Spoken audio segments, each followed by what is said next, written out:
Hi friends, எல்லாம் எப்படிங்க? நல்லா இருப்பீங்கன்னு நினைக்கிறேன். நம்ம இன்றைக்கி என்ன பார்க்க போகிறோன்னா, அது வந்து அக்வாரியம் ஃபார்ம் எபிசோட் நம்பர் 3 டே 3. இன்றைக்கி வந்து எல்லாேருக்கும் தெரியும் நம்ம ஃபிஷ்ஷு தான் வந்து இன்க்ளூட் பண்ண போகிறோன்னே. ஆனால் இன்றைக்கி வந்து ஃபிஷ் வந்து இன்க்ளூட் பண்ண போகிறதில்ல ஃப்ரெண்ட்ஸ்.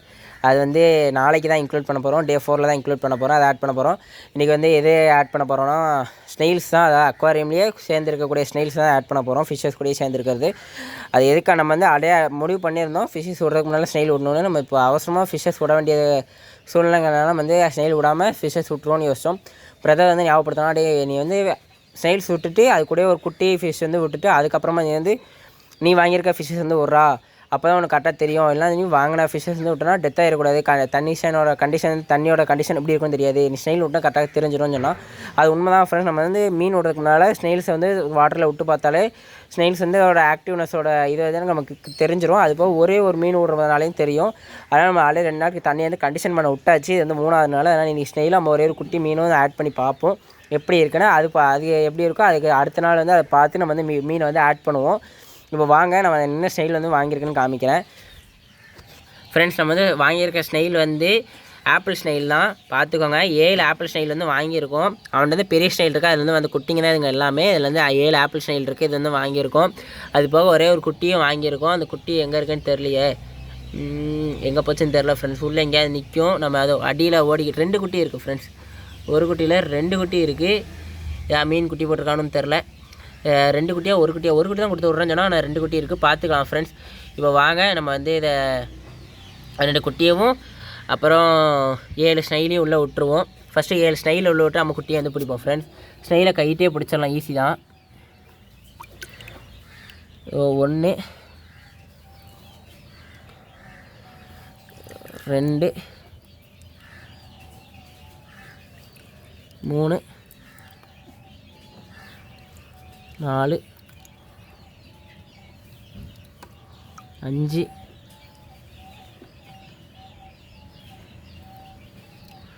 6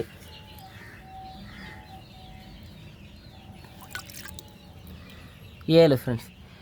7 ஸ்னைல் வந்து இப்போ ஆட் பண்ணியாச்சு. இப்போ வந்து நம்ம 2 குட்டிங்களும் சேர்த்து ஆட் பண்ணி விடுவோம். 2 குட்டி ஏதோ அந்த ஓரமாக இருக்குது ஃப்ரெண்ட்ஸ்.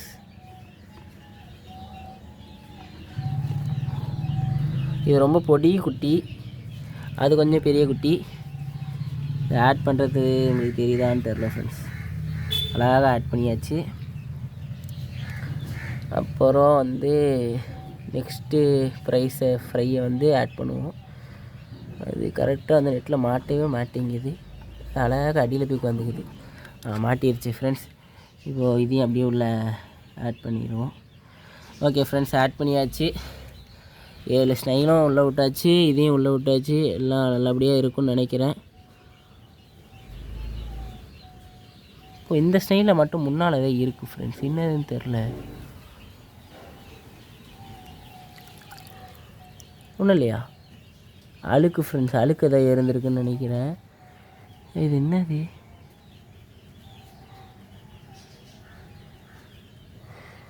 ஏதோ இலை ஃப்ரெண்ட்ஸ், இலை ஏதோ உள்ளே நடந்திருக்கு போல். எனக்கு அதான் பார்க்க ஸ்னெயில் மாதிரி இருந்திருக்கு. எல்லா ஸ்னெயிலும் உள்ளே விட்டாச்சு. ஆனால் இன்னும் எதுவும் அசைய ஆரம்பிக்கலை. இது 1 டே விட்டு பார்ப்போம் ஃப்ரெண்ட்ஸ். 1 டே விட்டால் தான் இது வந்து எப்படி இருக்குன்னு தெரியும். அதுபோல் 2 குட்டியும் விட்டோம். 2 குட்டி அதுக்குள்ளே செடிக்குள்ளே போய்ட்டு எங்கிட்டாவது மறைஞ்சு உட்காந்துருக்கும். எனக்கு அதுவும் தெரிய மாட்டேங்கி ஃப்ரெண்ட்ஸ். நான் இந்த செடியோட வேர் வந்து உங்களுக்கு காமிக்கன்னு சொன்னேன் ஃப்ரெண்ட்ஸ். இதோ இங்கே இருக்குது பாருங்கள். இதுதான் அதோடய வேர். உங்களுக்கு தெரியுதான் தெரியல, வெள்ளை கலரில் இருக்கா? இதான் அதோடய வேர். சரிங்களா, வெள்ளை கலர் அழகாக இருக்கா ஃப்ரெண்ட்ஸ்? இதான் அதோடய வேர். இதே மாதிரி அங்கங்கே வேர் வந்து ஃபுல்லாகவே இருக்கும் உங்களுக்கு பார்க்க.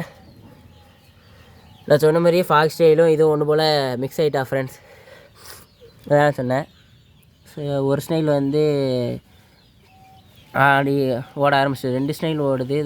இது இந்த கார்னரில் இருக்க இந்த ஸ்னைலும் அந்த கார்னரில் இருக்க அந்த ஸ்னைலும் வந்து மூவ் ஆக ஆரம்பிச்சிட்டு பார்ப்போம். இதுவும் வந்து மூவ் ஆகுது பார்ப்போம். வேறு ஏதாவது மூவ் ஆகுதா? இதுவுமே மூவ் ஆக ஆரம்பிச்சிட்டு ஃப்ரெண்ட்ஸ். இந்த இதுவுமே மூவ் ஆக ஆரம்பிச்சிட்டு, இதுவும் மூவ் ஆக ஆரம்பிச்சிட்டு, 4 ஃப்ரைஸு மூவ் ஆக ஆரம்பிச்சிட்டு, ஃப்ரை வந்து ஓட ஆரம்பிச்சிட்டு ஆக்டிவாக. இன்னும் இந்த ஸ்னெயில் மட்டும்தான் நான் ஆக்டிவ் ஆகலை. இந்த ஸ்னெயிலும் ஆக்டிவேட் ஆகிட்டு, எல்லா ஸ்னெயிலும் ஆக்டிவ் ஆகிட்டு ஃப்ரெண்ட்ஸ். அந்த ஒரு ஸ்னெயிலை தவிர்த்து ஆக்டிவ் ஆகிட்டு மீது எல்லாமே. அது மட்டும் நம்ம இப்போ கையில் தண்ணி விட்டு வெளியே எடுத்து கையில் பார்த்துட்டு உள்ளே விட்டதுனால அது மட்டும் ஆக்டிவ் ஆகாமல் இருக்குது. அது இன்னும் கொஞ்சம் நேரம் ஆக்டிவ் ஆயிரும். மீன் ஃப்ரை தான் பயங்கர ஸ்பீடாக சுற்றிக்கிட்டு இருக்குது. இவ்வளோ பெரிய இடத்துல ஒத்தாளாக விட்டோன்னே இன்னும் கொஞ்சம் நேரத்தில் நம்மளோட பெரிய ஃபிஷ்ஷஸ் உள்ளே வந்துடும். அப்புறமா உள்ளே பம்மிடுவான் உள்ளே வந்துட்டு. இப்போதைக்கு உள்ளே விட்டாச்சு ஃப்ரெண்ட்ஸ். எப்படி இன்னும் ஒரு நாள் கழித்து நமக்கு வந்து தெரிஞ்சிடும் எப்படி ஃபிஷ்ஷஸ் வந்து எப்படி இருக்குன்ட்டு. உள்ள குட்டிங்க எப்படி இருக்குது, ஸ்னெயில் எப்படி இருக்குது, ஆக்டிவாக இருக்கா நல்லா இருக்கான்னு தெரிஞ்சிருவோங்க. இப்போ வாங்க நம்ம வந்துட்டு நெக்ஸ்ட்டு டே வந்து நான் நாளைக்கு காமிக்கிறேன். ஓகே ஃப்ரெண்ட்ஸ், இந்த வீடியோ பிடிச்சா மறக்காமல் லைக் பண்ணுங்கள், ஷேர் பண்ணுங்கள். அதை உடனே கீழே கமெண்ட்ஸில் கமெண்ட் பண்ணுங்கள். நம்ம நெக்ஸ்ட் வீடியோ பார்ப்போம் ஃப்ரெண்ட்ஸ். Bye friends.